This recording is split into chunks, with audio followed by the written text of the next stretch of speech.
పరిశుద్ధమైన పుణ్యనామములో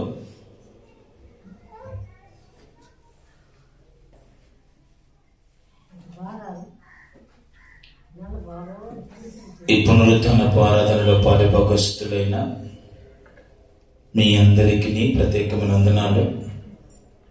ప్రభు మిమ్మల్ని అందరిని ఆశీర్వదించును గాక. ప్రభు మిమ్మల్ని అందరిని దీవించును గాక. ప్రభు మీ అందరికి తోడై ఉండి నడిపించును గాక. మంచిది పిల్లరా, కొద్ది నిమిషాలు దేవుని మాటలు మనం విని ఆశీర్వాదకరంగా మన గృహాలకి మనం వెళ్దాం. మరలా సాయంకాలం మనకు ఏలియా గారు సుజాతక్క వారి నివాస గృహములో మనకు సెమీ క్రిస్మస్ కుటుంబ ఆరాధన జరగనై ఉన్నది కనుక మన పాలుభాగస్తులు కావాలి. ఇది 16వ రోజు.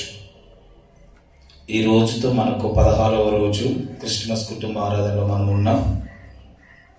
ఇంకా దాదాపు ఈ వారంలో ఆల్మోస్ట్ అన్నీ అయిపోతాయి. తప్పకుండా ఈ వారంలో క్రిస్మస్ కుటుంబ ఆరాధన మనకు అయిపోతాయి. ఒకరోజు మనము ఇంజుమూరు ప్రాంతం క్యారల్స్కి వెళ్తాం. ఒకరోజు మన కాలనీకి మనం సంఘస్థులు వస్తున్నారు కాబట్టి వారి దగ్గరకు అక్కలు ఇద్దరు ఉన్నారు కదా, వాళ్ళ ప్రాంతానికి మన డిస్టిక్ ఇదే క్యారల్స్కి వెళ్తాం. ఇవి మన ముందున్నటువంటి పరిస్థితులు. ఇక చూడబోతే మందిర పనులు రేపటి నుంచి ప్రభుచితమైతే అన్ని ప్రారంభమవుతాయి. స్టార్ విషయంలో కానీ, పెయింట్ విషయంలో కానీ, రాళ్ళు పరిపించడంలో కానీ రేపటి నుంచి శరవేగంగా మందిర పనులన్నీ జరగనే ఉన్నాయి. మీరందరూ ప్రార్థించండి. ఏ ఆటంకాలు, ఏ అపాయాలు, ఏ ప్రమాదాలు పనులు చేసేవారికి దేవుడు కలిగించకుండా క్షేమమును దేవుడు దయచేయాలని, సంతోషంగా ఆనందంగా అందరూ ఈ మందిర పనులలో పాలుభాగస్తులు అవ్వాలని ప్రార్థనలు గడపండి. ప్రతి ఏడాది జరుగుతున్నట్టే ఈ ఏడాది కూడా మనకు కల్చరల్ యాక్టివిటీస్ అన్నీ కూడా ఉంటాయి. చిల్డ్రన్స్ ప్రోగ్రామ్స్, కిడ్స్, ఇవన్నీ కూడా మనకు యథావిధిగానే జరుగుతాయి. 24 నైట్ ప్రేయర్ ఉంటుంది. 24 నైట్ మనకు క్యారల్స్ ఉంటుంది. 9 నుంచి లేదా 10 నుంచి మనకు క్రిస్మస్, ఆ రాత్రి మనకు 12 వరకు ప్రార్థన కూడుకుంటుంది. మళ్ళీ యథావిధిగా ఉదయాన్నే కూడుకుంటుంది. సాయంకాలం నుంచి సండే స్కూల్ పిల్లల కల్చరల్ యాక్టివిటీస్ అన్నీ కూడా జరుగుతాయి. ఇవన్నీ కూడా యథావిధిగా జరుగుతూ ఉంటాయి. కనుక దూర ప్రాంతంలో బంధువులు, మిత్రులు, స్నేహితులు లేదా రక్త సంబంధికులు ఎవరున్నా ఆహ్వానించండి. మా ప్రాంతంలో మంచి దైవ వర్తమానాలతో పాటు, ఆరాధనతో పాటు మంచి చిల్డ్రన్స్ ప్రోగ్రామ్స్ అన్నీ ఉంటాయి. రండి, ఒకసారి చూద్దురని ఆహ్వానించండి. వారి హిందువులైనా పర్వాలేదు, ప్రేమపూర్వకంగా ఆహ్వానించండి. ఇవి మనకు జరగబోతున్నటువంటి మందిరపు పనులు. పెయింట్ కొట్టాలి, లోపల వరకు పెయింట్ వేయించాలి, రాళ్ళు పరిపించాలి. ఆ మధ్యలో గ్యాప్లో వచ్చే వారంలో మీరు వచ్చేసరికి సగం రాళ్ళు ఉంటాయి, రాళ్ళు పరిపించేసేయాలి. స్టార్ నిలబెట్టాలి. మనం పెద్ద స్టార్ ఏర్పాటు చేస్తుంటాం కాబట్టి ఈసారి కూడా మనం స్టార్ నిలబెట్టే పనులు ఉన్నాయి. ఇవన్నీ ఉన్నాయి. మీ ప్రార్థనలు జ్ఞాపకం చేసుకోండి. ఖచ్చితంగా పనులన్నిటి కొరకు వ్యక్తిగతమైన ప్రార్థన అందరూ జ్ఞాపకం చేసుకోవాలని ప్రేమతో మీకు తెలియపరుస్తూ ఉన్నాను. విందాం దేవుని మాటలు కొద్ది నిమిషాలు.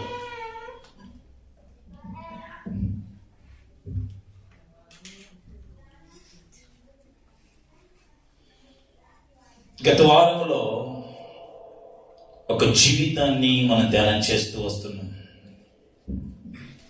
ఆ వ్యక్తి పేరు పౌలు. పౌలు జీవితాన్ని గురించి మనం ఆలోచిస్తున్నాం. కిష్కోలా అనబడిన ప్రాంతంలో, గ్రామంలో జన్మించిన ఈ పౌలు మార్క్ ఆంటోనీ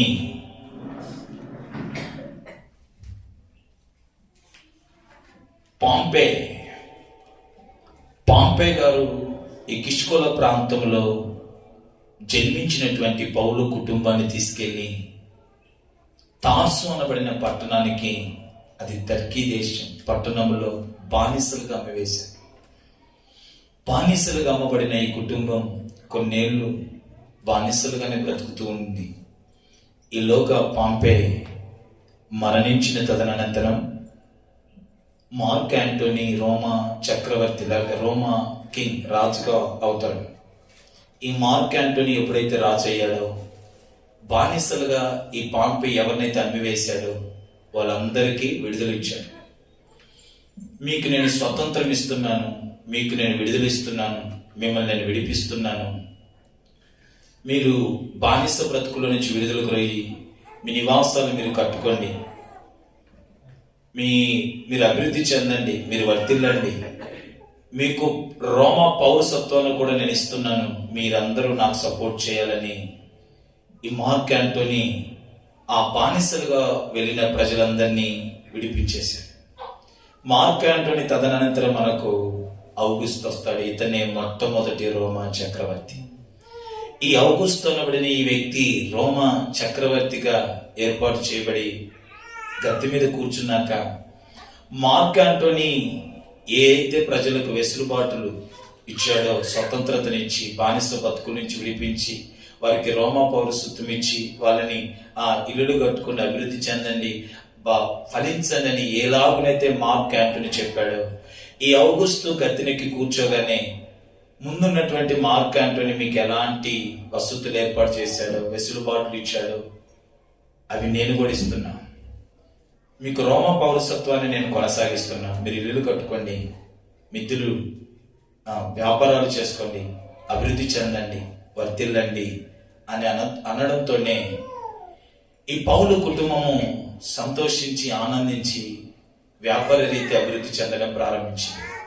తార్సు అనబడిన పట్టణం, ఈ తార్సు అనబడిన పట్టణం దేనికి ప్రసిద్ధి చెందింది అంటే ఇక్కడ ఒక పెద్ద ఓడరే ఉంది. ఇక్కడ కంబళ్ళు, దుప్పట్లు, పరుపులు, పరదాలు, డేరాలు ఇందుకు ప్రసిద్ధి చెందింది తార్సు అనబడిన పట్టణం. ఈ పౌలు కుటుంబం డేరాలు కుట్టడం ప్రారంభించింది. డేరాలు కుట్టడం, పరదాలు, దుప్పట్లు, ఇలా పౌలు కుటుంబం వృద్ధి చెందడం, వ్యాపారాలు అభివృద్ధి చెందడం ప్రారంభించింది. వ్యాపారాలు ఉన్నతంగా అభివృద్ధి చెంది సంతోషంతో ఆనందంతో తమ కుటుంబ వ్యవస్థలను నడుపుకుంటున్న పరిస్థితుల్లో క్రీస్తు శకం 5లో ఈ తార్సు అనబడిన పట్టణంలో ఒక వ్యక్తి జన్మించాడు. ఆ కుటుంబంలో జన్మించాడు. ఆ వ్యక్తి పేరే పౌలు.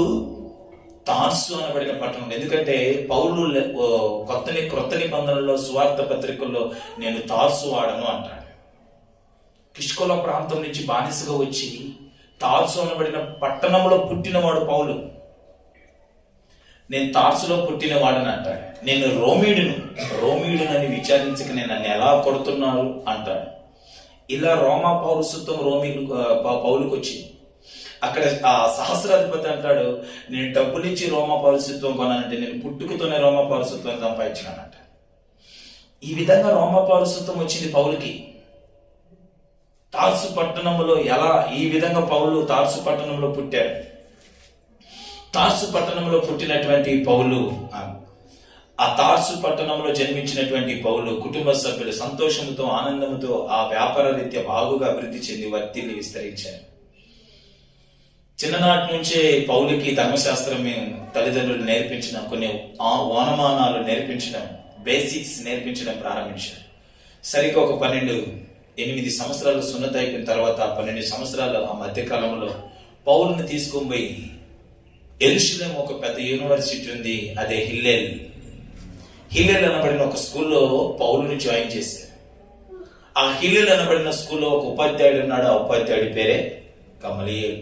ధర్మశాస్త్రం బాగుగా ఎరిగినవాడు, ధర్మశాస్త్రం పట్ల పట్టున్నవాడు, ధర్మశాస్త్రం బాగుగా తెలిసినవాడు, సమాజంలో గౌరవప్రదలు ఎరిగి ఉన్నవాడు. అనేకులు ఈ గమలీయేలు అనబడిన వ్యక్తి వస్తుంటే లేచి నిలబడి సలాం కొట్టేవాడు. అలాంటి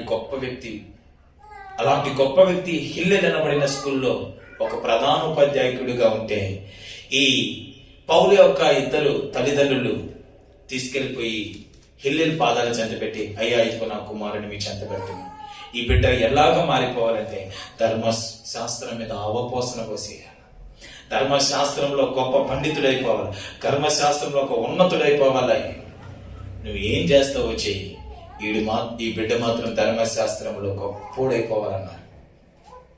ఇంకా అక్కడి నుంచి పౌలు గమలీయేలు పాదాల దగ్గర ఎదగడం ప్రారంభించాడు. ఎంత గొప్ప స్టూడెంట్ అయ్యే పౌలు అంటే, గమలీయేలు దగ్గర కొన్ని వందల మంది స్టూడెంట్స్ ఉంటే వాళ్ళల్లో మొదటి వ్యక్తి అంటే చదువులలో, ఆ ధర్మశాస్త్రం నేర్చుకోవడంలో, ఆ తోటి స్నేహితులలో కంటే పౌలు ప్రప్రథముడు. గమలీయేలు ఎవరితైనా డిబేట్ కి చెయ్యాలనుకుంటే గమలీయేలు వెళ్ళడం, పౌలుని పంపించేవాడు డిబేట్ చేసినప్పుడు. అంతగా ఎదిగిపోయాడు పౌలు, అంత గొప్పవాడైపోయాడు పౌలు, అంత ఉన్నతుడైపోయాడు పౌలు. ఈ పౌలు ఎదుగుతున్న కొలది క్రైస్తవులంటే నచ్చట్ల, క్రైస్తవులంటే గిట్టట్ల, క్రైస్తవుల మీద ద్వేషం, క్రైస్తవుల మీద పగ, క్రైస్తవుల మీద క్రోధం. ఎక్కడైనా క్రైస్తవులు అనబడిన వారు పేరు వినబడిన కనబడిన వారి నివాస గృహాల నుంచి బయటికి లాక్కొచ్చి తీసుకెళ్లిపోయి జైల్లో పెట్టేవాడు. క్రైస్తవుల మీదకి ఉక్కుపాదం మోపిన వాడు. స్త్రీలని లేదు, పిల్లలని లేదు, పురుషులని లేదు, దొరికినట్టు రోడ్డు మీదకి లాక్కొచ్చి తీసుకెళ్లిపోయి జైల్లో వేసి హింసించి, బాధించి, వేధించి, అవమానపరిచేవాడు. క్రైస్తవులని చంపడమే నా ప్రాణాధారం అన్నట్టుగా బ్రతికేవాడు. ఎక్కడ క్రైస్తవులు దొరికితే అక్కడ చంపేయాలి. క్రైస్తవులు దొరికారా, మీరు కనబడ్డారా, వాడిని చంపేయండి, నా పేరు చెప్పేయండి అన్నటువంటి క్రూరత్వం కలిగిన వాడు, కఠినాత్ముడు. క్రైస్తవుడు అంటే నచ్చని గిట్టని తత్వం కలిగిన వాడు. క్రైస్తవుడు కనబడితే చంపేయండి, చంపేసి నా పేరు చెప్పండి, దానికి నేను మద్దతు తెలుపుతాను అన్నాడు. నేను నిలబడతాను, నేను చూసుకుంటానన్నాడు. వాళ్ళు చంపమనడమే కాదు కానీ ఇతను కూడా క్రైస్తవులని చంపడమే తనకు ప్రాణాధారమైనట్టు వెతికి వెంటాడి ఏరి క్రైస్తవులను చంపడం, బాధించడం, హింసించడం, ఇలాంటి భయంకరమైన పనులు జరిగించేవాడండి పౌలు. దమస్కు అనబడిన ప్రాంతంలో క్రైస్తవులు ఉన్నారని పౌలు చెవున పడింది.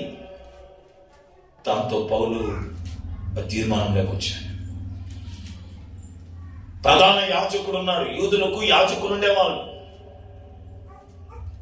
దేవుని మందిరంలో యాజకత్వం చేసేవారు, ప్రజల పక్షాన దేవుని మందిరంలో సేవ చేసేవారు యాజకులు.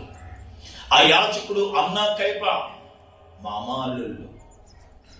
వాళ్ళిద్దరి దగ్గరికి, ఆ కైప దగ్గరికి వెళ్ళి పౌలు అడిగాడు, అయ్యా దమస్కు మార్గంలో క్రైస్తవులు ఉన్నారంట, నిద్ర పట్టట్లా, నాకు తిండి కూడా కడుపులోకి 4 ముద్దలు కూడా వెళ్ళట్లా, నువ్వు ఆజ్ఞాపిస్తే దమస్కులోకి వెళ్ళి క్రైస్తవులు దాంకోనున్నా సరే బయటికి లాగి వాళ్ళని వెంటాడి చంపడమా, జైలుకి ఈడ్చుకెళ్ళి పెట్టడమా, వాళ్ళని హింసించడం, క్రైస్తవుడని చెప్పుకోవడానికి కూడా భయపడేటట్టు, క్రైస్తవుడని పిలువబడడానికి కూడా భయపడేటట్టు, క్రైస్తవుడుగా బ్రతకడానికి కూడా భయపడేటట్టు చేసి వస్తానయ్యా, నువ్వు పర్మిషన్ ఇచ్చాను, నువ్వు పర్మిషన్.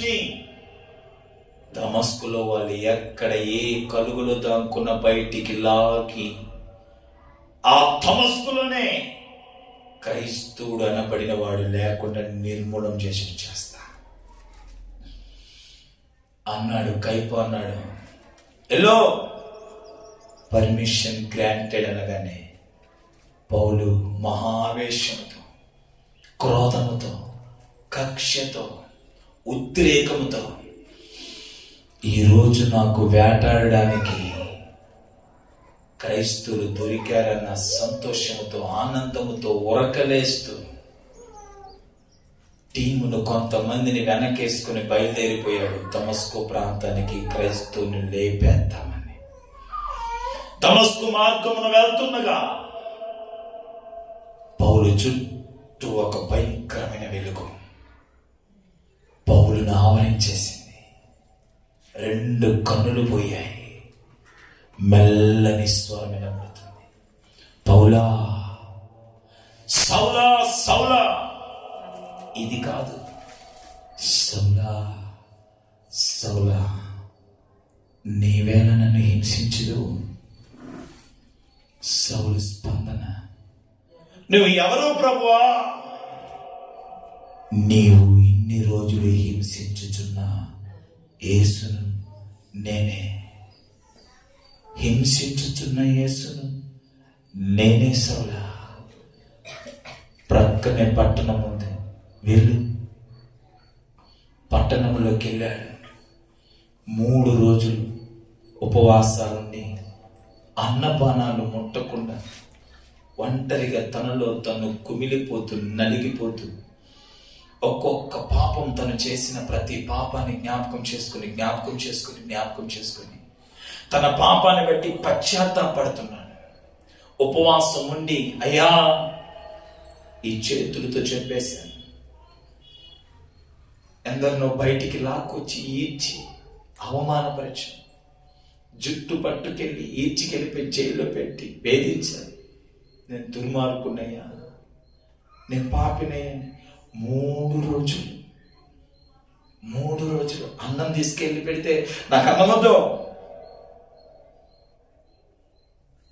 అన్న పానాలు మరిచి 3 రోజులు ఉపవాసం ఉండి పౌలు చేసిన పాపాలన్నీ ఒప్పుకొని విడిచిపెట్టగా మరలా దేవుడు అననీయ అనబడిన ఒక వ్యక్తిని పంపించాడు. అననీయ పౌలు దగ్గరకు వచ్చి, పౌలా, దేవుడు నీకు చూపు నీయడానికి నన్ను పంపాడు, నిలబడు, ప్రార్థన చేస్తానన్నాడు. అననీయ అలా చేతులు పెట్టి పౌలు మీద ప్రార్థన చేయగానే తన కన్నులు ఏది గుడితనం ఉందో వాటి నుంచి విడుదలొచ్చి స్పష్టంగా చూడగలిగిన పౌలు వెంటనే నాకు కూడు పెట్టమని నీళ్లు వేయమని అడగల, నాకు బాప్తిస్మేమని అడిగాడు. పొందాడు పౌలు. బాప్తిస్మ విషయంలో ఎలాంటి నిర్లక్ష్య ధోరణి కలిగి లేదు. వెంటనే బాప్తిస్మ పొందాడు. బాప్తిస్మ పొందిన పౌలు వెంటనే అరేబియా అనబడిన ఒక ప్రాంతానికి వెళ్ళిపోతాడు. అరేబియా అనబడిన ఒక ప్రాంతానికి వెళ్ళి ఆ ప్రాంతంలో కొన్ని సంవత్సరాలు దేవునితో ఓరియంటేషన్, దేవుడితో మాట్లాడతాడు, దేవునితో గడుపుతాడు. అక్కడ నుంచి మరలా దమస్కుకే వస్తాడు.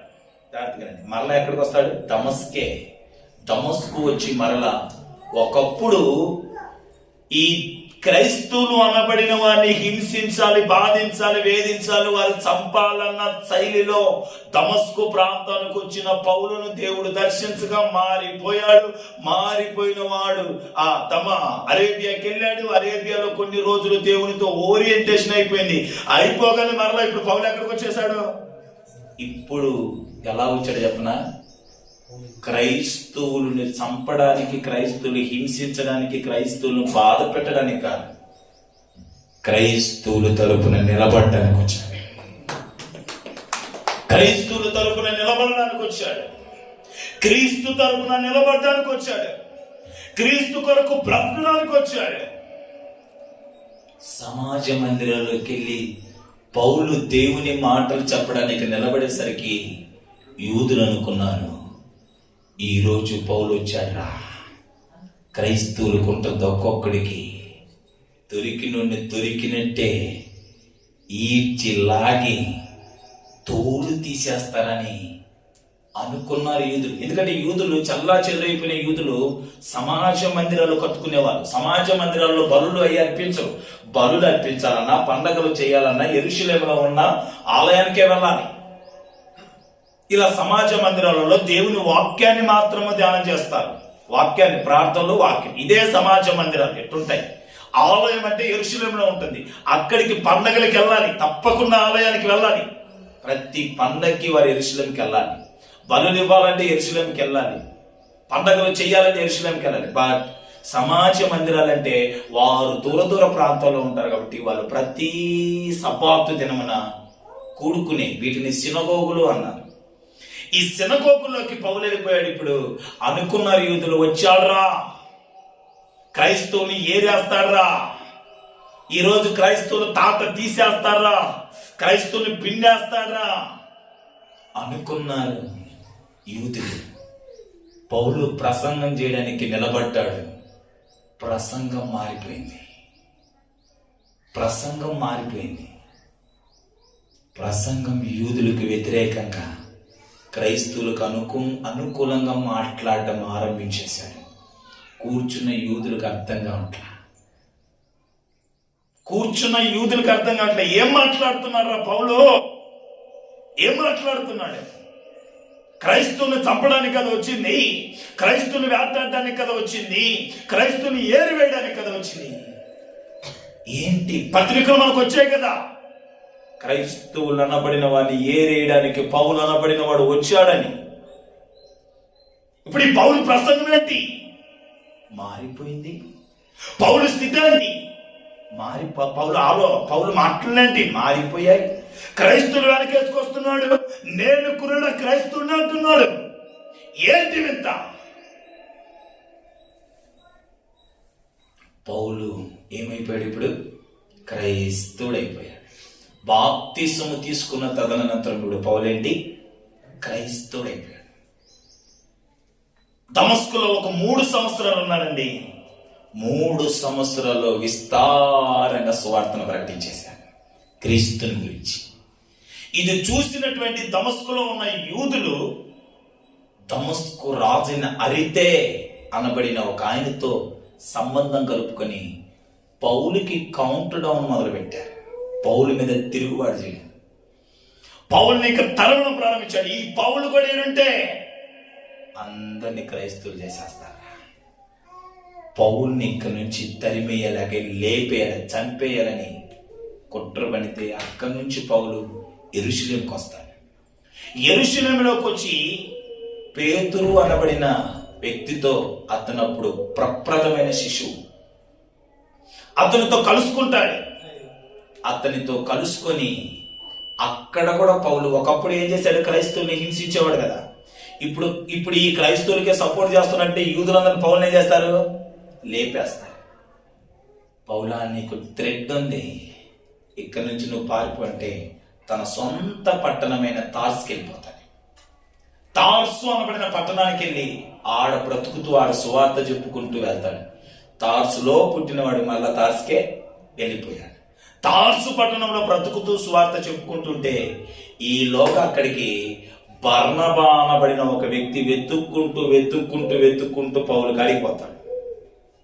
బర్నబా అనబడిన ఒక వ్యక్తి వెతుక్కుంటూ పౌలు కాడికి వెళ్ళి, పౌలుని నువ్వురా, నాతో మన ఇద్దరం కలిసి సువార్త ప్రకటిద్దామని పౌలుని వెంటేసుకుని వస్తాడు. అక్కడ నుంచి సువార్త ప్రారంభమైపోద్ది. పౌలు జీవితం, పౌలు సువార్త, పౌలు జీవితం అక్కడి నుంచి ఆరంభమవుతుంది. ఈ రోజు నేను చెప్పదలిచిన మాట ఏంటంటే, బాప్తిసం పొందుకున్న తర్వాత పౌలు జీవితం ఎట్టుంది? కొన్ని మాటలు మీకు వివరిస్తాను. బాప్తిసం పొందక మునుపు పౌలేంటో మనం చూసాం.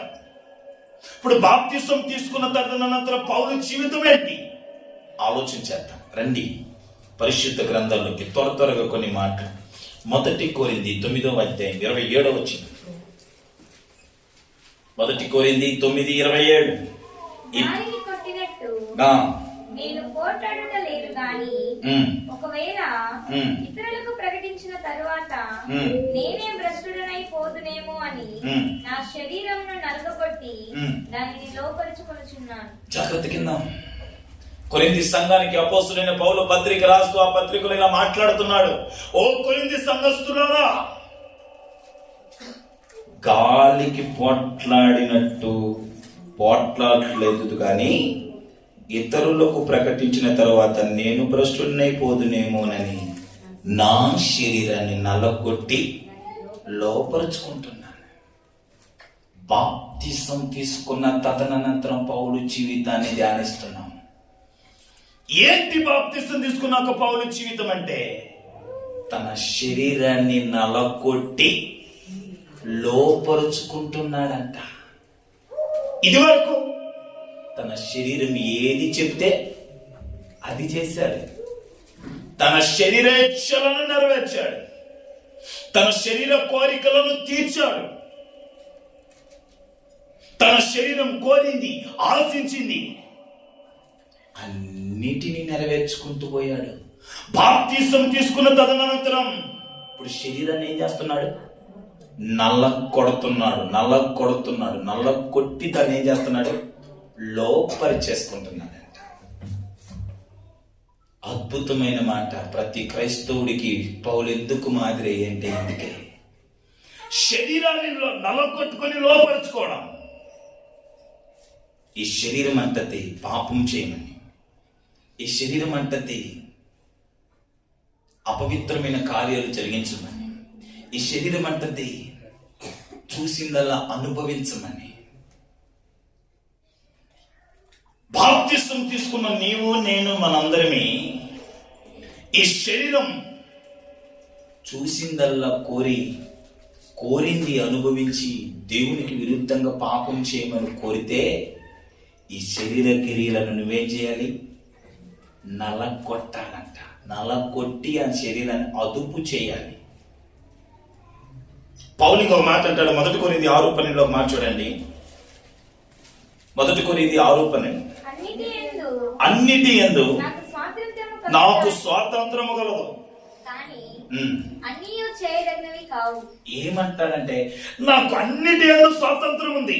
రక్షింపబడక మునుపు స్వాతంత్రం ఉంది, బాప్తిసం తీసుకున్న తర్వాత కూడా అన్నిటి యందు ఏముంది?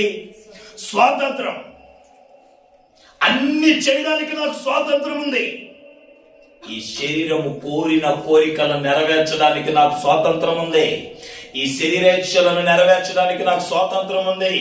ఈ శరీరము ఆశించింది ఆశపడిందల్లా చేయడానికి నాకు స్వాతంత్రం ఉంది. బట్ నేను చేయను. ఏమి చేయాలో అవే చేస్తాను. దేవునికి విరుద్ధంగా, దేవునికి వ్యతిరేకంగా, దేవునికి ఆయాసకరాన్ని కలిగించే నా శరీరముతో అలాంటి పాపాలు జరిగించే వాటిని ఏటిని కూడా నేను చెయ్యను. నా శరీరాన్ని నేను నల్లగొట్టేసుకొని లోపరుచుకుంటున్నాను. ఈ శరీరంతో ఈ పాపం చేస్తే దేవునికి విరోధం అవుతాను అనిపిస్తే అది నేను చేయను. ఆ పాపాన్ని నేను చేయను. నా శరీరాన్ని నేను నల్లగొట్టుకొని లోపరుచుకుంటా. శరీరం అంటది పాపం చేయి, నేనంట కుదరదు. శరీరం అంటది పాపం చేయి, అపవిత్రమైన కార్యాలు చేయి, దేవునికి విరుద్ధంగా నడుచు, దేవునికి వ్యతిరేకంగా బ్రతుకు అంటది శరీరం. పౌలు అంటాడు ఈ దేహము దేవుని ఆలయం, ఈ ఆలయములో క్రీస్తు నివసించుచున్నాడు. ఈ ఆలయముతో దేవుని తప్ప వేరే వాటిని మహిమపరచడానికి వీలు లేదు. ఇది దేవునికి పరిశుద్ధమైన ఆలయం. ఈ శరీరముతో నేను పాపము చేయను కాక చేయను.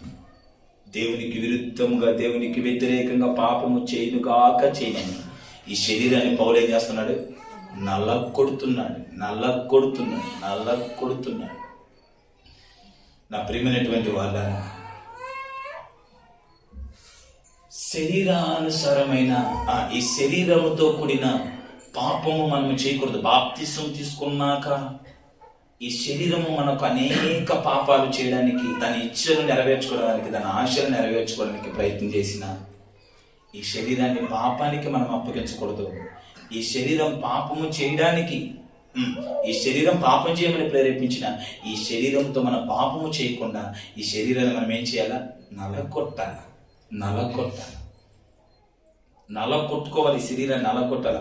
రోట్లో వేసి, మీకు దంచడం అలవాటేగా, దంచండి. శరీర కార్యములతో అన్నిటినీ రోట్లో వేసి దంచండి. పచ్చగా దంచినట్టు దంచండి. శరీరము దమ్ము కొట్టాలనిందనుకో కుదరదు. బట్నాలు నమ్మనం అంటుంది. ఆ పాపం చేయకూడదు, ఈ మంచి పని చేయి. అర్థమైందా? శరీరం ఒక్కకు రమ్మడం అంటే కాదు, బిస్కెట్లు తినమంటది. ఇది మనం చేయాల్సింది. శరీరం పాపం కోరుకుంటే మనం పాపం చేయకూడదు. ఇది మాట ఎందుకు చెప్పినట్టే మా జేజప్పు ఉండేవాడు. మా జేజప్పుకి ఒక్కకు నమ్మడం అలవాటు. దాన్ని ఎలా మానాలో తెలియక జోబుకి సోగానికి వేసుకునేవాడు బట్నాలు. ఈ పిచ్చి వచ్చినప్పుడల్లా బట్నాలు వేసుకున్నాడు. ఒక్కరికి నమ్మనాలనిపించినప్పుడల్లా 4 పట్నాలు వేసుకుని నమ్మలేవాడు. అదే సూత్రం నాకు పెట్టాడు. స్కూల్కి వెళ్ళేటప్పుడు జేజప్ప 2 రూపాయలు అంటే పట్నాలు వేసి పంపించేవాడు. ఆ పాపాన్ని మనం చేయకుండా తన శరీరాన్ని నలగొట్టుకోవాలి. మన పాపాన్ని చేయకుండా శరీరాన్ని నలగొట్టుకోవాలి. ప్రియులారా, బాప్తిసం తీసుకోక మునుపు ఆ శరీరంతో పాపం చేస్తే, బాప్తిసం తీసుకున్నాక మళ్ళీ అదే శరీరంతో పాపం చేస్తే నీ ప్రయోజనం ఏంటంటున్నా నేను. నువ్వు ఆ రోజు చేసే నిబంధన ఏంటి? ఈ పాపాలన్నిటిని నేను నీటిలో సమాధి చేయుచున్నాను. నీ పాపాలని సమాధి చేస్తున్నావా? సమాధి చేస్తున్నాను. చేయలేదా నిబంధన? ఆ రోజు నువ్వు నీటిలో ఒక నిబంధన చేసావు. ఏంటి నిబంధన? ప్రాచీన నీ జీవితాన్ని ఆ రోజు నువ్వేం చేసావు? సమాధి చేసావు. నీటిలో ప్రాచీన నీ జీవితాన్ని నువ్వు సమాధి చేసావు. ఆ శరీర కోరికలు, శరీరాశలు, శరీరాశులన్నిటి నీటిలో నువ్వేం చేసావు? సమాధి చేసావు. సమాధి చేసి మరలా నువ్వు వాటిని జరిగిస్తానంటే ఎట్ట కుదురుతుంది? తప్పది, సరైన విధానం కాదు. కనుక శరీర కోరికలను, శరీరాశలను మనం ఏం చేయాలా? నలగొట్టుకోవాలి. చూడండి, ఒక మాట చూపిస్తాను మీకు. రోమపత్రిక 8వ అధ్యాయం 5వ వచనం. రోమపత్రిక 8:5. త్వరగా. శరీరానుసారులు శరీర విషయముల మీద మనస్సు ముంతురు, ఆత్మానుసారులు ఆత్మ విషయముల మీద మనస్సు నుంతురు. శరీరానుసారమైన మనస్సు మరణము. నువ్వు శరీరాన్ని నలగొట్టుకొని లోపరచుకోకపోతే నువ్వు బాప్తిసం తీసుకున్న అర్థమే అంటుంది బైబిల్. ఎందుకు చెప్పనా? శరీరానుసారమైన మనస్సు చెప్పేయండి. మరణం అంటే ఇప్పుడు నువ్వు బాప్తిసం ఎందుకు తీసుకున్నావు చెప్పు? నరకం నుంచి తప్పించుకోవడానికి. ఇప్పుడు బాప్తిసం తీసుకున్నా కూడా మరలా శరీరానుసారంగా నువ్వు బ్రతికితే నీకు మరలా వచ్చేదేంటి? కిరీటమా? పరలోకమా? మరలా మరణమే. శరీరంతో నువ్వు బాప్తిసం తీసుకున్నదే నేను నరకం నుంచి తప్పించుకోవాలని. ఇప్పుడు మరలా శరీర క్రియలు, ఆ శరీర కార్యాలను నువ్వు జరిగించుకుంటూ పోతే నువ్వు మరణం అవుతావు అంటుంది బైబిల్. నువ్వు చస్తావంటుంది బైబిల్. కనుక శరీర కార్యాలు మనం జరిగిస్తూ పోతే, శరీరానుసారంగా మనం బ్రతికితే, శరీరము దాని ఇచ్చలు నెరవేర్చుకుంటూ పోతే మనకు మిగిలేది ఏంటో చెప్పాను? మరణం. ఇంకో మాట చూద్దాం. అదే రోమపత్రిక 8వ అధ్యాయం 7-8 వచ్చింది చూడండి. ఏలయనగా శరీరానుసారమైన మనస్సు దేవునికి విరోధమైనది, అది దేవుని ధర్మశాస్త్రానికి లోబడదు, ఏమాత్రం లోబడదు.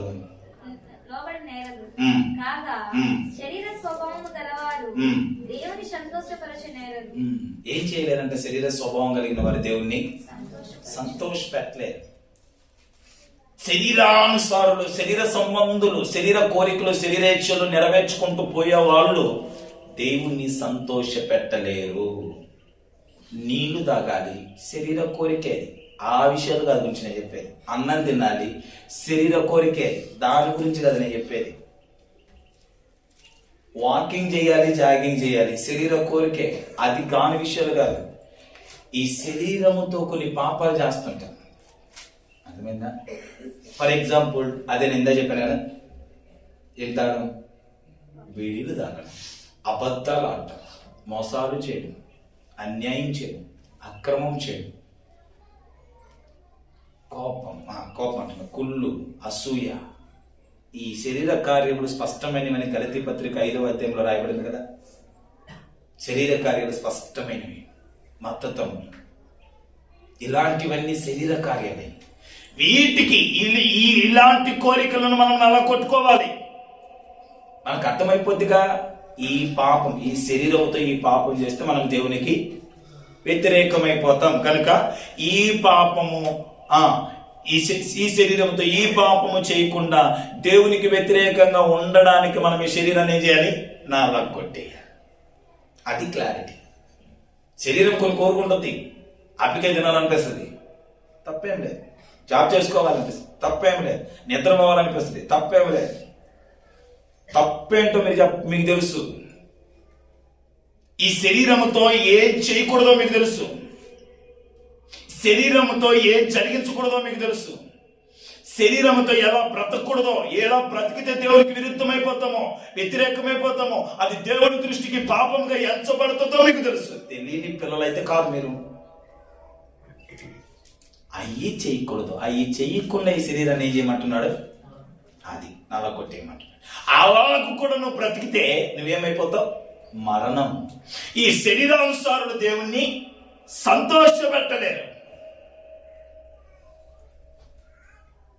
ఒక ఆయన పెద్ద సభ ఏర్పాటు చేశారు.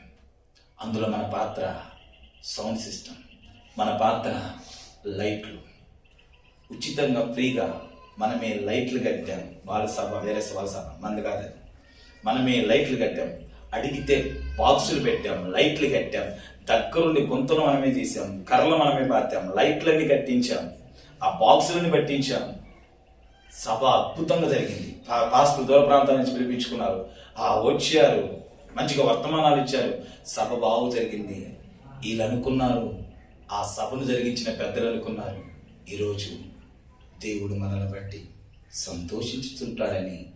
ఈ సంతోషంలో పక్కకెళ్ళి ఒక కోట కొట్టించారు. మనల్ని బట్టి ఈరోజు దేవుడు చాలా సంతోషించాడు అని ఈ సంతోషాన్ని తట్టుకోలేక ఆ పక్కకెళ్ళి, ఆ సంఘ పెద్దలే ఆ పక్కకెళ్ళి ఒక పెగ్గేసి వచ్చారు. మొదటి రోజు సభ, రెండో రోజు సభ సేమ్ అదే లైట్లు, అదే బాక్సులు. ఈసారి సాక్షి చెప్పేవాడు హైదరాబాద్ నుంచి వచ్చాడు, వాకింగ్ చెప్పేవాడు ఆ నుంచి వచ్చాడంటే మన ప్రార్థనకు రాలా. ఒక ఆయన పిలిపించాం, మొన్న కాకుండా దానికి ముందు చిలకలూరుపేట కాదు, ఏది తడగలు కాదు, చీరాల నుంచి వచ్చాడు. హైదరాబాద్ నుంచి సాక్ష్యం చెప్పడానికి వచ్చాడు. నాకు ఒక అర్ధగంటసేపు వాక్యం ఇచ్చారు.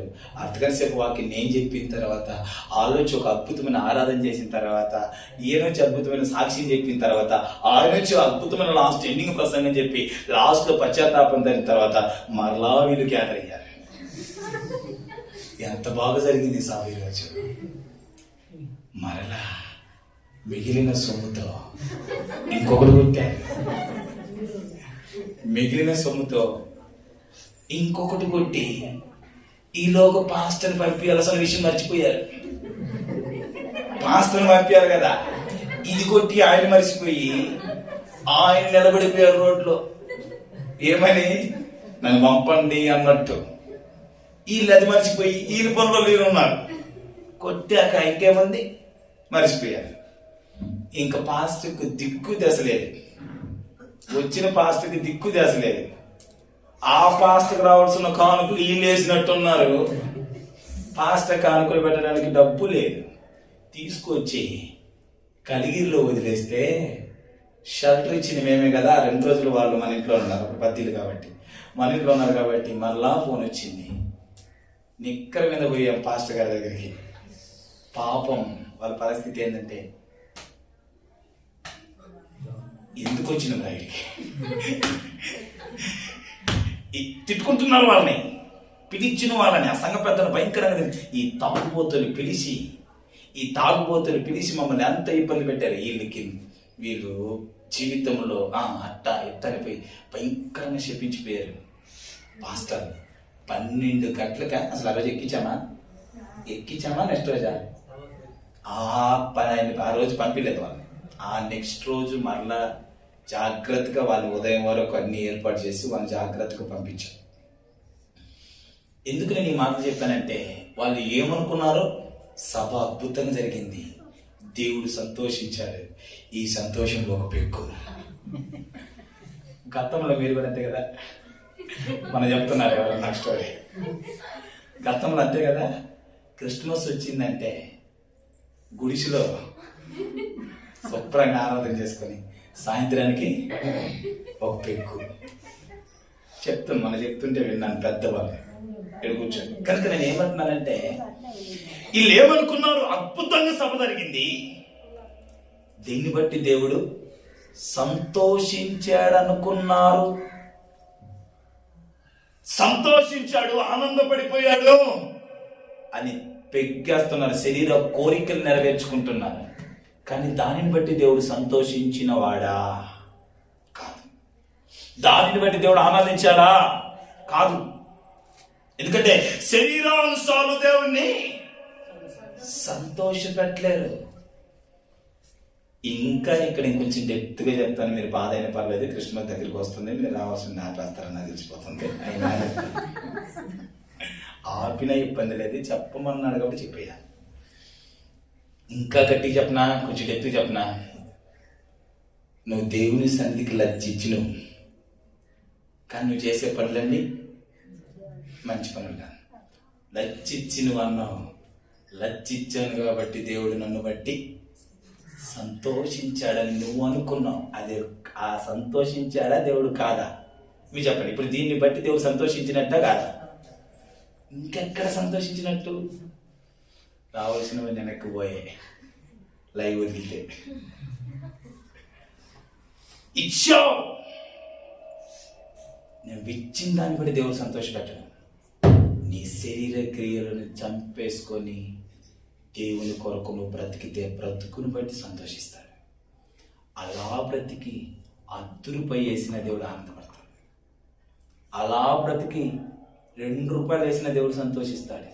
అలా బ్రతికి 20,000 లేకపోతే 1,00,000 రూపాయలు నువ్వు ఇచ్చావనుకో, అది నీకు ప్రతిఫలం దీవెననిస్తుంది, ఆశీర్వాదాన్ని తెచ్చి నీ ఇంట్లో పెడుతుంది. ఏది?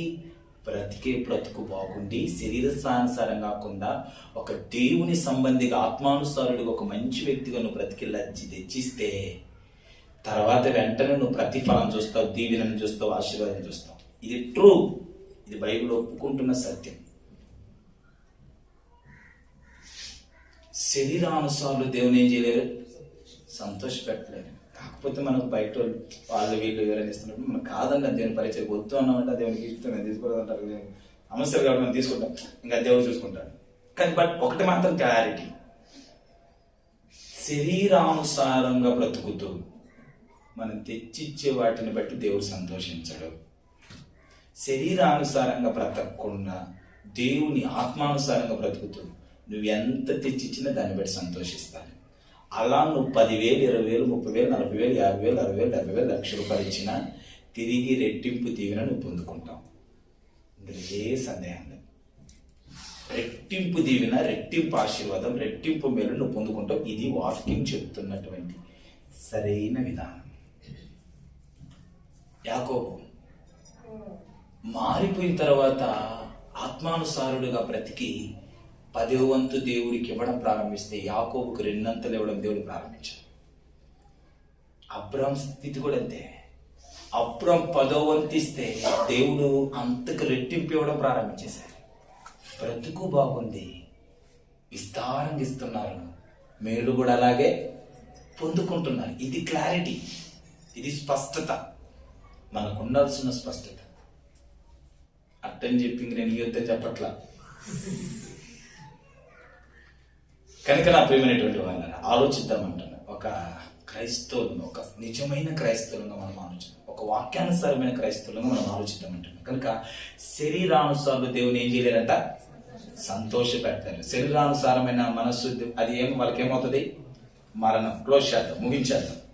ఇంకొక మాట చూసి ముగించేద్దాం. చూడండి రోమపత్రిక, అదేమో రోమపత్రిక 8వ అధ్యాయం 13-12 వచ్చిన చూడండి. చివరికి మాట్లాడు. శరీరానుసారంగా ప్రవర్తించిన ఎడల చావవలసిన వారే ఇందురు గాని ఆత్మచేత శరీర క్రియలను చంపిన ఎడల జీవించెదరు. చాలండి. ఇక్కడ శరీరానుసారంగా బ్రతికిస్తే ఏమవుతామంట, చస్తాం. ఏ చావు ఇది? నరకం. ఇక్కడ చావు అనే మాట కనబడుతుంది కదా, అది నరకాన్ని గురించి మాట్లాడుతుంది. ఎందుకంటే నువ్వు శరీరానుసారంగా బ్రతికినా చేస్తావు, ఆత్మానుసారంగా బ్రతికినా. మనిషి భూమి మీద అయితే చనిపోవాల్సింది, అది సహజం. కానీ ఇక్కడ మాట్లాడుతుంది నరకం. శరీరానుసారంగా బ్రతికితే నరకం. ఇందాక నేను చెప్పాను కదా, శరీరానుసారమైన మనస్సు మరణం, శరీరానుసారంగా బ్రతికితే వాళ్ళకు వచ్చేది నరకం. చస్తామంటే నరకం, నరకంలో పోయి పడతామని అర్థం. ఈ శరీరాన్ని మనము ఆత్మతో జయించాలంటుంది. నీకు నాకు మనందరికి పరిశుద్ధాత్మ దేవుడు సంచాకరువుగా ఉన్నాడు మన మధ్యలో, మనతో ఈ శరీర క్రియలను జయించడానికి మనకు సపోర్ట్ చేసి సహకరించి ఈ శరీర క్రియలను చంపివేయడంలో తోడ్పడతాడు ఆయన. శరీరము నిన్ను వేధిస్తుంది శరీరానుసారంగా బ్రతకమని, శరీరంతో పాపం చేయమని.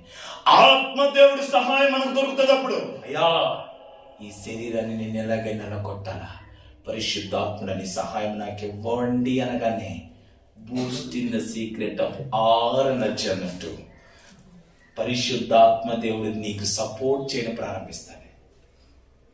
నీవు పరిశుద్ధాత్మ దేవుడు ఇరువురు కలిసి నువ్వు దేన్ని చంపొచ్చు? శరీరానుసారాన్ని, శరీర క్రియలను, శరీర ఇచ్చలను.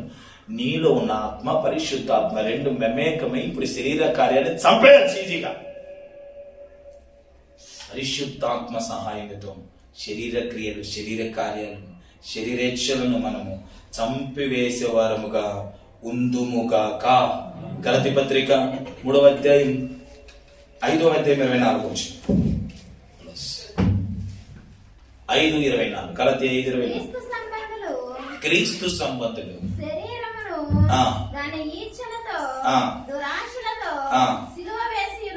చాలండి. ఇక్కడ వినండి, ఫైనల్ గా నేను ఒక కూర్పునిస్తాను. కూర్పు అంటే ఒక క్లారిటీ. అపోస్తుడైన పౌలు, ఆ మాట అలా కోట్ చేయండి, మళ్ళీ జ్ఞాపకం చేస్తాను. అపోస్తుడైన పౌలు బాప్తిసం తీసుకున్న తదనంతరం తను ఏం చేస్తున్నాడు? తన శరీరాన్ని నలగొట్టుకొని లోపరుచుకుంటున్నాడు. మనం కూడా మన శరీర ఆశలను, శరీరేచ్ఛలను, శరీర కార్యాలను లేదా శరీరముతో దేవునికి విరుద్ధంగా పాపం చేసే వాటిని ఏమైనా కానీ నలగొట్టుకొని లోపరుచుకోవాలి. ఎందుకంటే శరీరానుసారమైన మనస్సు మరణం, నరకం. శరీరానుసారంగా ప్రవర్తించేవారు నరకంలో పడతారని లేఖనం చెప్తుంది. శరీరానుసారులు దేవుణ్ణి సంతోష పెట్టలేదు. ఇప్పుడు మనం ఏం చేయాలి? శరీర కార్యాలను, శరీరాశను మనం జయించలేకపోతున్నాం అనుకో, ఇప్పుడు ఎవరి సహాయం తీసుకోవాలి? పరిశుద్ధాత్మ సహాయాన్ని తీసుకోవాలి. పరిశుద్ధాత్మ నీ ఆత్మతో మమేకమైపోయి ఇప్పుడు మన ఈ ఇరువురు కలిసి ఇప్పుడు ఏం చేస్తారు? శరీర కార్యాలను, శరీరాశలను జయిస్తారు, నలగొట్టేస్తారు, చంపేస్తారు. దీనినే గలతీ పత్రికలో ఇప్పుడు చదువుకున్న మాట. దేవుని సంబంధులు శరీర కార్యాలన్నిటికీ ఏమేస్తారు? సిలువా. దేవుని సంబంధులైతే ఈ శరీర కార్యాలన్నిటికి నువ్వు వేయాలి సిలువా. కుదరదన్నా, కాదన్నా, నా వల్ల లేదన్నా, ఈ శరీరాన్ని జయించలేకపోతున్నానంటే ఆత్మదేవుడు ఈ కోపమైన కొడతాడు. నేనున్నానుగా, నేను నలగొట్టడానికి సపోర్ట్ చేస్తానుగా, సహకరిస్తానుగా. కానీ నువ్వు ప్రభు కొరకు బ్రతకతానంటే నేను నీకు సహకరించకపోవడమా? నేను ఉండేది అది, నా పని అయితే, నా పని తీరేది, ఇద్దరం కలిసి నలకొడదాం పట్టు అని పరిశుద్ధాత్మ దేవుడు నీ ఆత్మతో మమేకమై ఇరువురు కలిసి శరీర కార్యాలన్నీ నలగదంచిపడేయచ్చు, నలగొట్టేసుకోవచ్చు. శరీర కార్యాలన్నీ నలగొట్టి దీనినే దేవుని సంబంధులు, దేవుని వారు, దేవుని బిడ్డలు ఈ శరీర కార్యాలన్నిటికీ ఇప్పుడు ఏం వేస్తున్నారు? సిలువ వేస్తారు. ఇంతకు నువ్వు దేవుని సంబంధమే, దెయ్యం సంబంధమే. నువ్వు దేవుని సంబంధం అయితే ఈ శరీర కార్యాలన్నిటికీ ఏమేయాలా? సిలువ. శక్తి లేదు, బలము లేదు, నాకు సరిపోవట్లేదు అంటే ఒప్పుకోరు. నీకు ఎవరు సహాయం చేస్తున్నారు? పరిశుద్ధాత్మ దేవుడు నీకు సహాయం చేస్తున్నాడు. పరిశుద్ధాత్మ సహాయంతో, పరిశుద్ధాత్మ దేవుడు ఇచ్చు ఆ సహాయంతో శరీర కార్యాలన్నిటిని నువ్వు నలగొట్టాలా, శరీర కార్యాలన్నింటిని నువ్వు చంపేయాలి. దేవుడు మిమ్మల్ని దీవించునుగా. కళ్ళు మూసుకొని ప్రార్థన చేస్తాం. ఇంకా కొన్ని మాటలునే మనం ముందు ధ్యానం చేద్దాం. ఈ మాటలు హృదయంలో పెట్టుకోండి. ఈ రోజైనా ఒక తీర్మానం, ప్రభువా నేను బాప్తిసం తీసుకున్నాను, ఇంకా శరీర కార్యాలు జరిగిస్తున్నాను, శరీర ఆశలు, శరీర కోరికలు, శరీరేచ్ఛలతో బ్రతుకుతున్నాను. ఈరోజు నువ్వు నాతో స్పష్టంగా మాట్లాడు. శరీర కార్యాలు జరిగిస్తే మరణం, శరీర కార్యాలు జరిగిస్తే నాకు సంతోషం ఉండదు అని నీ లేఖనాలతో మాట్లాడావు. నేను జయించలేకపోతున్నాను శరీర కార్యాలు, శరీర ఆశలు, అందుకని నువ్వు నాతో మాట్లాడావు. పరిశుద్ధాత్మ దేవుడు నీకు సహాయం చేయడానికి ఉన్నాడు అని నువ్వు మాట్లాడావు. ఈ పరిశుద్ధాత్మ సహాయం చేత ఇక నుంచి నేను శరీర కార్యాలన్నిటినీ సిలువ వేయాలి, నలా కొట్టుకోవడానికి నాకు శక్తిని మనది. ప్రేమ కలిగిన మా తండ్రి, దయగలిగిన ప్రభు, మీరు ఇచ్చిన విలువైన మాటలు బట్టి మీకు వందనాలు, స్తుతులు. ఈ మాటలు విన్న మేము మా హృదయలో ఈ మాటలు పెట్టుకొని శరీరముతో నీకు విరుద్ధంగా, నీకు వ్యతిరేకంగా, నీకు ఆయాసకరంగా మేము ఏ పాపము చేయకుండా మా శరీరాన్ని మేము నలగొట్టుకోవడానికి కృప చూపించండి. మా శరీరాన్ని మేము నలగొట్టుకొని ఈ శరీర క్రియలన్నిటికీ ప్రభా, శరీరపుతో మేము పాపము చేయకుండా శరీరానికి మేము, శరీర కార్యాలకు మేము సిలువ వేయడానికి మా ఎడల కృప చూపించండి. నీ ఆత్మ సహాయం అందరికీ దయచేయండి. ఇక నుంచి మేము శరీర కార్యాలను జయించాలి. శరీరము తన ఇచ్చలు